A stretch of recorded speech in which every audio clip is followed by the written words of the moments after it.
नमस्कार, मैं हूं आपके साथ हर्षिता और आप देख रहे हैं सत्यमेव टाइम्स। संत कबीर नगर संसदीय सीट से बीजेपी प्रत्याशी निवर्तमान सांसद इंजीनियर प्रवीण निषाद ने रोड शो कर अपना नामांकन दाखिल किया। जूनियर हाई स्कूल खलीलाबाद मैदान से रोड शो निकालने के साथ ही कलेक्ट्रेट पहुंच अपना नामांकन दाखिल करने वाले बीजेपी प्रत्याशी निवर्तमान सांसद इंजीनियर प्रवीण निषाद के साथ पार्टी के प्रदेश अध्यक्ष भूपेंद्र सिंह चौधरी, सुबह सपा सुप्रीमो ओपी राजभर, अपना दल एसके अध्यक्षा अनुप्रिया पटेल सहित एनडीए में शामिल दलों के बड़े नेता मौजूद रहे। कलेक्ट्रेट से नामांकन दाखिल करने के बाद बीजेपी प्रत्याशी का जुलूस कार्यक्रम स्थल जूनियर हाई स्कूल पहुंचा, जहां मंच से जनता को संबोधित करते हुए बीजेपी प्रदेश अध्यक्ष भूपेंद्र सिंह चौधरी ने विपक्ष पर जमकर निशाना साधा। मंच से अपने संबोधन के दौरान उन्होंने कहा कि 2014 के पहले देश में भ्रष्टाचार वाली सरकार थी। सरकार के कई मंत्री घोटालों की वजह से जेल चले गए थे, लेकिन जब आदरणीय मोदी जी की अगुवाई वाली सरकार 2014 में बनी, तब से लेकर आज तक सरकार के किसी भी मंत्री पर घोटालों का दाग नहीं लगा। आदरणीय प्रधानमंत्री मोदी जी विकसित भारत की परिकल्पना पर कार्य करते हुए देश को आगे बढ़ा रहे हैं। आज हमारा देश विश्व की 5वीं सबसे बड़ी अर्थव्यवस्था वाला देश बना है। हमारा देश 2047 तक पूर्ण रूप से विकसित और शक्तिशाली होगा। हमारी सरकार देश की आस्था, परंपरा और विरासत को आगे बढ़ा रही है। अपने संबोधन में उन्होंने कहा कि उत्तर प्रदेश पहले बीमारू राज्य हुआ करता था, लेकिन जब से यशस्वी योगी जी ने सरकार की कमान अपने हाथ में ली है, तब से उत्तर प्रदेश चतुर्दिक विकास की तरफ बढ़ रहा है। आज उत्तर प्रदेश महाराष्ट्र के बाद तेजी से समृद्धशाली राज्य के रूप में सामने आया। आज उत्तर प्रदेश में कानून का राज है, जबकि 2017 के पहले यहाँ दंगाइयों का राज्य था। उत्तर प्रदेश में पहले दंगा हुआ करते थे, लेकिन योगी जी की सरकार ने जो बेहतरीन माहौल बनाया, जो कानून व्यवस्था दी, उसके चलते आज उत्तर प्रदेश में कहीं भी दंगा नहीं हुआ। बेहतर स्थिति में उत्तर प्रदेश को लाने वाले योगी जी की नीतियों ने खुश कारोबारी अब अपने उत्तर प्रदेश में निवेश कर सके और अधिक समृद्धशाली बना रहे हैं। केंद्र और प्रदेश की हमारी सरकार ने सड़क, स्वास्थ्य, सुरक्षा पर काम कर सबका साथ, सबका विकास और सबका विश्वास जीतने में सफल हुए हैं। इसलिए आज जनता तीसरी बार मोदी जी को प्रधानमंत्री बनाने जा रही है। भेदभाव के हमारी सरकार ने काम किया।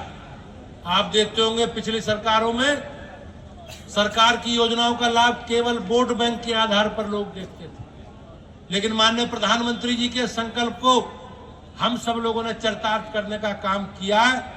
माननीय प्रधानमंत्री जी ने सबका साथ, सबका विकास और सबका विश्वास के आधार पर 140 करोड़ लोगों के उत्थान के लिए काम करने का प्रयास सरकार ने किया है, और उसी का परिणाम है आज दुनिया में भारत का मान सम्मान बढ़ा। आज हम सब लोग मिलकर माननीय प्रधानमंत्री जी का जो संकल्प, उस संकल्प को पूरा करना। माननीय प्रधानमंत्री जी का संकल्प है भारत को 2047 तक एक विकसित भारत के रूप में हमें एक शक्तिशाली देश बनाना, और उसी रास्ते पर सरकार काम कर रही है। हमारी सरकार ने अपनी आस्था, परंपरा और अपनी विरासत को बढ़ाने का काम किया। पुरानी सरकारें जिस प्रकार से दंगाइयों के साथ खड़ी रहती थी, उत्तर प्रदेश दंगाइयों का राज्य बन गया था। रोज दंगे होते थे, सांप्रदायिक दंगे होते थे, लेकिन जब से उत्तर प्रदेश में केंद्र में भाजपा की सरकार बनी है, आज उत्तर प्रदेश दंगों से मुक्ति की तरफ आगे बढ़ रहा है। और अमन चैन के साथ उत्तर प्रदेश के 25 करोड़ लोग उत्तर प्रदेश की विकास यात्रा के साथ जुड़कर उत्तर प्रदेश को भी समृद्धशाली, शक्तिशाली राज्य बनाने में हम लोग काम कर रहे हैं। आज अगर आप देखेंगे, आज से पहले, हमारी सरकार आने से पहले उत्तर प्रदेश की गिनती एक बीमारू राज्य के रूप में होती थी, लेकिन आज उत्तर प्रदेश की अर्थव्यवस्था महाराष्ट्र के बाद, भाइयों बहनों, सबसे बड़ी अर्थव्यवस्था। आज देश की अर्थव्यवस्था दुनिया में 11वें नंबर से घटकर 5वें स्तर तक हम लोग ले आ पाए। ये कहीं ना कहीं माननीय प्रधानमंत्री जी के प्रति जो लोगों का विश्वास है और माननीय प्रधानमंत्री जी का जो संकल्प है, उसी के आधार पर हम लोग आगे बढ़ रहे हैं। हमारी पार्टी का, हमारे सभी गठबंधन साथी, सहयोगी दलों के लोग एक विकसित भारत के संकल्प के साथ आगे बढ़ रहे हैं। पुराने लोकसभा क्षेत्र से पधारे मेरे सम्मानित भाइयों बहनों, युवा साथियों, पत्रकार मित्रों, आज भारतीय जनता पार्टी के प्रत्याशी और हमारे वर्तमान सांसद, जिन्हें आप सब लोगों ने 2019 में एक जनादेश देकर सांसद का सदस्य निर्वाचित कराया था, उनके नामांकन समारोह में हम सब उपस्थित हुए। भाइयों बहनों, देश भर में 7 चरणों में लोकसभा चुनाव होने और उत्तर प्रदेश ऐसा राज्य है जहां 7 चरणों में अपने राज्य में मतदान होना। संत कबीरनगर लोकसभा में 6ठे चरण में 25 मई को मतदान हम सब लोगों को करना है। भारतीय जनता पार्टी अपने सभी एनडीए के साथी सहयोगियों के साथ अपने माननीय प्रधानमंत्री जी के नेतृत्व में 10 वर्ष की सरकार का लेखा जोखा लेकर पूरे अपने कामकाज का रिपोर्ट कार्ड लेकर जनता के बीच में है।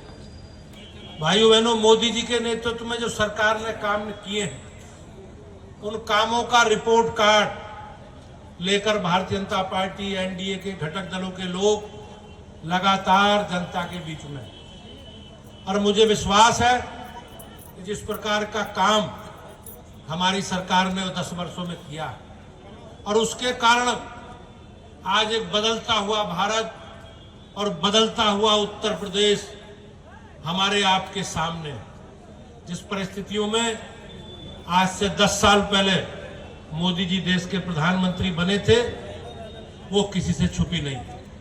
आज से 7 साल पहले जब योगी जी मुख्यमंत्री बने थे उत्तर प्रदेश के, तो किस प्रकार की परिस्थिति थी, उन परिस्थितियों की चर्चा बार बार करना कहीं ना कहीं व्यावहारिक नहीं। लेकिन 2014 में देश किस प्रकार से भ्रष्टाचार के आकंठ में डूबा था।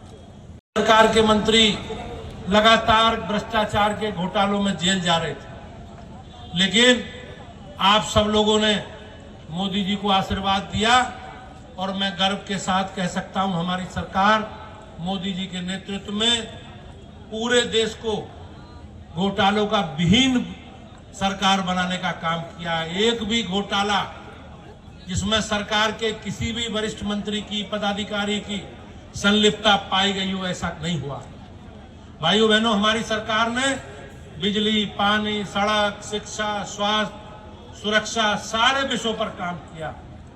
पुरानी सरकारें जिस प्रकार से गरीबी हटाओ के नारे लगाती थी और लोगों को भ्रमित करती थी, लेकिन आज हमारी सरकार ने माननीय प्रधानमंत्री जी के नेतृत्व में बड़ी संख्या में हमारे देश के परिवारों को गरीबी रेखा से ऊपर उठाने का काम किया। आज जिस प्रकार राज्य सरकार ने योगी जी के नेतृत्व में आज जिस बिजली की जो व्यवस्था है उसे सुधारने का काम किया। पुरानी सरकारों में बिजली आती है इसे कोई संज्ञान नहीं लेता था, लेकिन आज हमारी सरकार ने बिजली के वितरण में एक पारदर्शी व्यवस्था लागू की और हमारे आपके लिए गर्व की बात है कि सरकार किसानों को निःशुल्क बिजली उपलब्ध कराने का काम कर रही है। ये एक बड़ा विषय।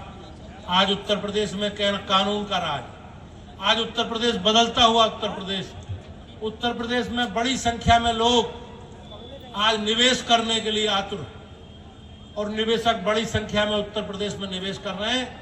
ये कहीं ना कहीं हमारी सरकार का, मोदी जी और योगी जी के नेतृत्व के प्रति जो लोगों का विश्वास है, उसी के आधार पर मैं कह सकता हूं कि हमारी सरकार आम आदमी का जीवन बदलने में धीरे धीरे हम लोग प्रयास कर रहे हैं।